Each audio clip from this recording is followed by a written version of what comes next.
Мына кісінің отырмағанына 5 жыл болған, яғни 2021 жылдан бері арнайы әткеншекке немесе ағаш таянышқа сүйеніп келеді.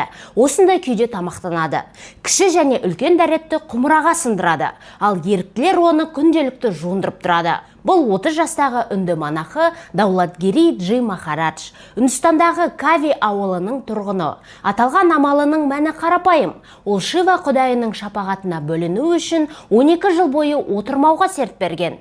Дін жолында жас өмірін құрбан еткен Даулатгири өңірлік әулиеге айналды. Адамдар оған садақасын беріп, батасын алады. Ерікті ретінде көмектеседі, жуындырады, тіпті сыйынады. 5 жыл бойы қозғалмағандықтан аяқтары ісіп қарайып кеткен. Сондықтан ол жергілікті дәрігерлердің жіті бақылауында. Егер дәл осылай тағы бір жыл тұрса, тромбоз дертінен қайтыс болуы мүмкін.